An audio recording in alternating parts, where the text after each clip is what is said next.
So, when you don't know how to do something, how to fix something, or how something works, what do? Ask a teacher? Ask your parents? Ask your friends? Ask someone you really know and trust? No! You go to the internet and ask some randos. But I'm not talking about creeps here, I hope. No, I mean the people of the internet! You know, those people who make how-to videos. Because chances are, if you're trying to figure out something, someone on the internet has already figured it out for you. Things like, how do I unsend a text? No. How do I do a winged eyeliner? How do I get rid of the zit by Friday night? How do I get out of gym class? How do I screen cap Snapchat without getting caught? They'll never know. But then there are things in life that don't have an easy fix, that don't have a simple solution, that don't have a how-to video. Things like what to do when you have problems with family, or when it seems like you have no control in your life, or what to do when someone has done something to you. I mean, clearly, they gotta go. The truth is, there's a lot of life that doesn't have a solution you can just find online. So how do you know what to do when you don't know what to do?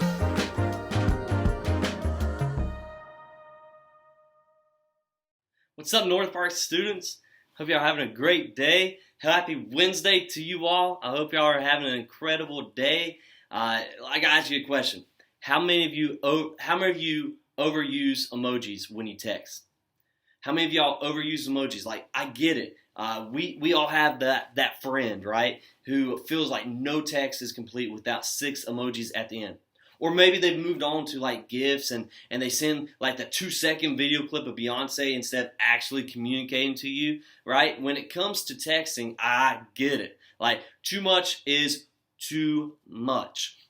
But at the same time, I've got to be honest, like emojis and GIFs have helped me out a bunch of times in different situations. Like sending the Dwight Schrute, like, looking at you face like this, like that's my go-to emoji. And that's the beauty thing about emojis. They help us talk about how we feel without having to use words. There are a few emojis though that I don't use often, but when I do, like they say a lot, and these are they set the stage of what we're talking about today. Like the emojis of like the face with no mouth and the face with an open mouth and like raised eyebrows. Like those are the ones that I send out when I don't know what to do. And we've all had those situations where we're like, I have no words for this, right? We're shocked, and I feel like the first one, the emoji with no mouth, it best represents those moments when you simply don't have words to say. It's when we hear about something or something happens that we can't make sense of. I'd venture to say that most of the time these shock emojis are sent along with text that reports something happening that was shocking in a bad way, something that catches us off guard and hits us out of nowhere. I mean, am I right or wrong on that, right? I would just have to venture that, and that, my friends, is what we're talking about today. That's what we're talking about. We're talking about things that has happened in Joseph's life. And so let me ask you this. Have you ever experienced anything in your life like that? Something that simply rocked your world, caught you off guard, made you feel a little uncertain, or caused you a lot of hurt? Has that ever happened in your life? Maybe you felt that way when your parents brought the news that they were going to split up, that they was going to divorce, even though you had no idea that things were that bad. Or maybe your mom or stepmom came up to you and told you that they're pregnant and you wasn't exactly expecting another sibling in the family. Maybe a friend had something mean to say about you, and he or she accidentally sent that text to you, right? Instead of sending it to somebody else, and you immediately knew they meant to send it to someone else. Maybe you felt this way when your mom or dad told you your family that they were moving because of a change in jobs or careers. Maybe you felt this way when you experienced an injury at the beginning of your sports season. Maybe you got dumped, or maybe you went to break up with somebody and they said they were relieved. Ouch. And you were like, what? You're relieved? Unfortunately, the list could go on for a long time with examples of times when our world got rocked by some shocking news or circumstances. And if you haven't experienced it yet, there will be a time in your life when this happens to you. I'm going to go ahead and tell you, I'm sorry. I'm sorry when it does. The thing about these shocking, painful moments is that they often hit us out of nowhere. And because of that, it's difficult for us to know how they'll make us feel. And because of that, it's difficult for us to know how we'll respond. Guys, listen, sometimes we surprise ourselves by how well we handle it. We think, wow, I figured news like that would really take me to the edge, but I'm actually doing okay. I'm actually doing all right with it. Sometimes we surprise ourselves by how much it tears us apart. We think, I don't even know why I'm so upset about this, but I'm a mess. I don't understand it. Sometimes, though, we feel closer to God when stuff rocks us. But other times, we wonder where God is at all. Because listen, guys, we're all wired differently. We experience hurt differently. But that doesn't change the fact that hurt hurts. And when life hurts, we all find ourselves wondering what to do next. That's why we're doing this series called What Do You Do When You Don't Know What to Do? Because we all encounter those no word emoji moments. Joseph, as I said earlier, he did. We begin this series talking about Joseph and his story last week, and his story continues in a way that can only be described as this emoji. Guys, listen, Joseph is one of the most famous people in the Old Testament. Joseph had family drama. Like, he had family drama. And he had drama that he definitely played a part in creating. He was his dad's favorite child, and therefore given special treatment from his father compared to his brothers. And on top of all that, he had a dream that his brothers and even his own parents would bow down and worship him. And because Joseph seemed to have a hard time picking up on social clues, he shared his dream with his family, and his family got super mad at him. And you can imagine how well that went over, right? Like you can just imagine, if you told that to your brothers or sister, you can just imagine what would happen. His brothers were not okay with him being dad's favorite. His brothers were not okay with him sharing his dreams of ruling over them one day. They didn't like it at all. They didn't like that. So how did they respond? How did they respond? Check this out. In the Bible, in Genesis, it says this. It says, but they saw him in the distance, and before he reached them, they plotted to kill him. Genesis chapter 37, verse 18. Do y'all see that? Have you ever plotted to kill one of your family members? That went from just 0 to 100 really quick. It went super fast. And the story continues. And it says, here comes that dreamer. And they said to each other, come, now let's kill him and throw him into one of these cisterns and say that this ferocious animal devoured him. Then we'll see what comes of his dreams.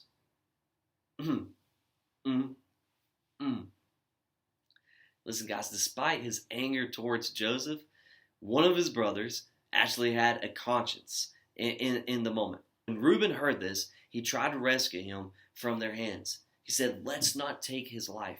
He said, don't shed any blood. Throw him into the cistern and into the wilderness, but don't lay a hand on him. Reuben said this to rescue him from them and take him back to his father. One brother tried to save him, right? One brother was like, hey, what we're doing is stupid. We can't do that. So he convinced his brothers to throw Joseph into another well instead of going all crazy on him, right? He even planned on coming back to rescue Joseph later on.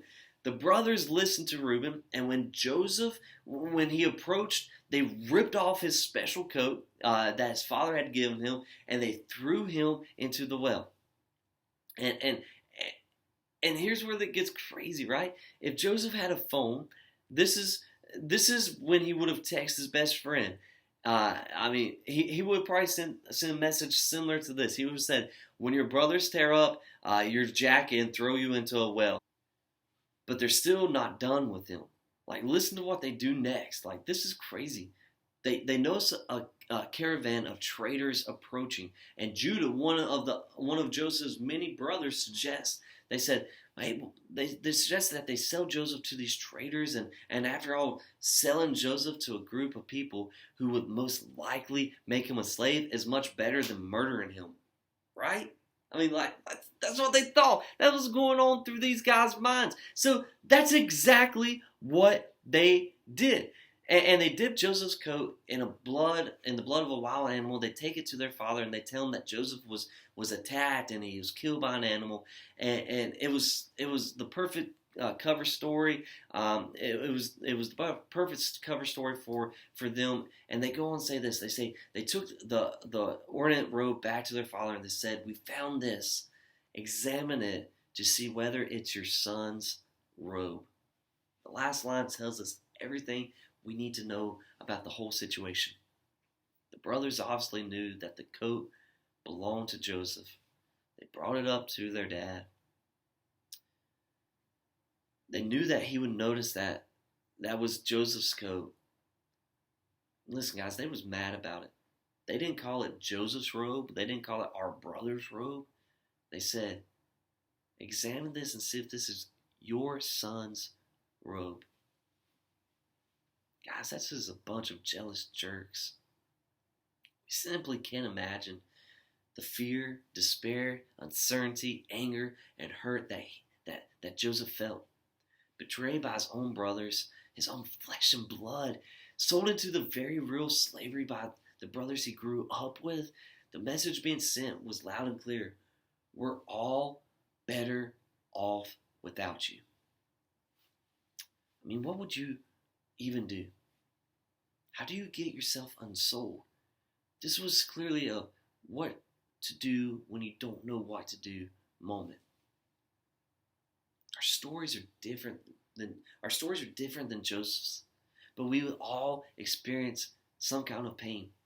We all have scary, painful, dangerous, uncertain moments that catch us off guard, and we'll all have moments when life doesn't make sense and we don't have the words to process what's happening. It happens to us all. Unfortunately for Joseph, he had more shocking moments in his future. We'll look at those in the next couple of weeks. But I want to highlight 5 powerful words that show up in the historical account of Joseph's life. While they didn't keep him from getting thrown into a pit, they didn't keep him from getting sold into slavery, these 5 words literally made all the difference and helped Joseph, maybe more than anything else. These 5 words come from Genesis chapter 39, verse 2. It says this. It says these 5 words, the Lord was with Joseph. Guys, listen, Joseph didn't have a lot going on for him in the pit and even less afterward. But when Joseph was in despair, when he was wondering how life would turn out, he could rely on a single truth. God was with him. This truth didn't change the reality of Joseph's situation, but it was better than being alone. This truth didn't mean that Joseph could see where the story was going, but he could know that it wasn't entirely dependent on himself to get out of the situation. This truth did not even mean that Joseph could easily deal with the things that happened to him. It didn't mean that he had a reason or an explanation for the pain in his life, but he did have to figure out things all by himself. Are you hearing me, guys? Are you listening to me? The same is true for you. The same truth is true for you. When there's nothing you can do, God is with you. When life hands you shocking news and you don't know what to do, God is with you. Truthfully, we hear that all the time. We hear this all the time, like it's VBS all over again, right? So often that the words lose their meaning. We don't feel them, but think about it for 1 second with me. God is with you. He's not some abstract way, but He is literally present near you, next to you when you feel alone. When you and I can truly understand and embrace this truth, it changes things. Our circumstances may not change. After all, Joseph wasn't immediately returned back to his family, but it changes our perspective on our situation. And maybe more than anything, it gives us hope that we can keep going. And even when it feels like we can't, knowing that God is with us may not change our circumstances, but it might just change us. It might just give us enough hope to keep on going, even in the midst of our hopeless circumstances. Guys, listen, it's easy to give into the hurt that we've experienced. It's easy to let fear overwhelm us or anger or consume us.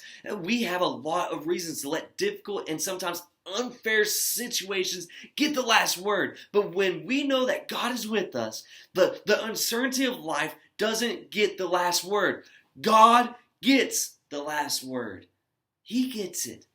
But what does that look like for us? Guys, there's no formulas or easy answers or for getting through hard times. But here are some things to do in the meantime. Here's a couple of things. First of all, be real. Be real.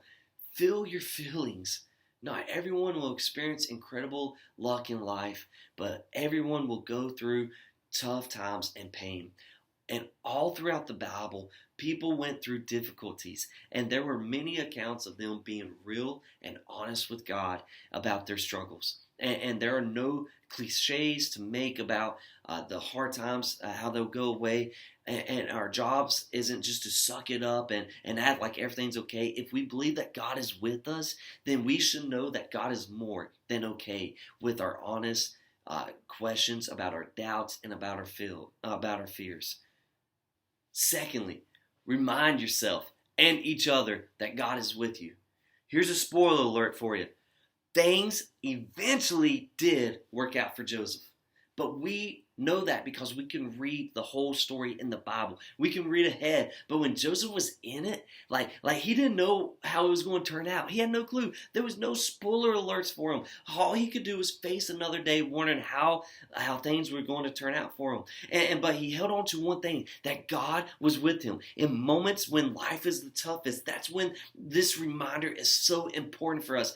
God is with you. And your story isn't over yet. Your story's not over. Don't give up. Keep pressing on.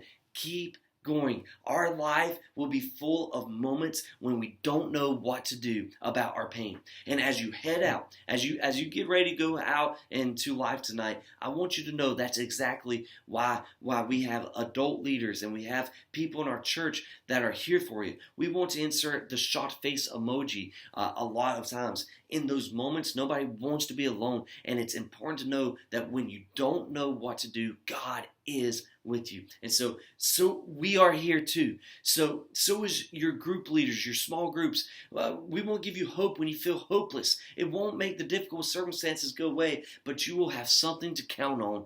You will know that you are not alone, that others are with you, that others are for you, that others are fighting with you through this. Guys, you're not alone. God is with you.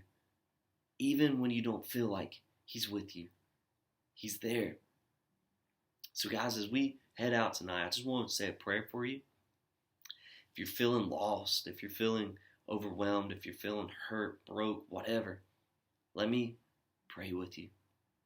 God, we love you and we thank you. And God, we're asking that you watch over us. God, we're so thankful that you are with us always. So God, I pray that as you was in Joseph's life, you can be with students' lives and people's lives tonight.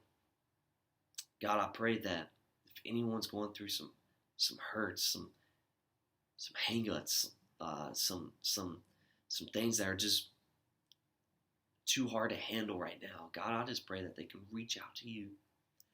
They can take a hold of your unchanging hand, and you, in their spirit, know that you're with them. God, I pray for your Spirit to go out, to help, to convict, to heal, to guide. God, we're so thankful for what you're doing in people's lives. We pray if anybody doesn't know you, they can come to know you.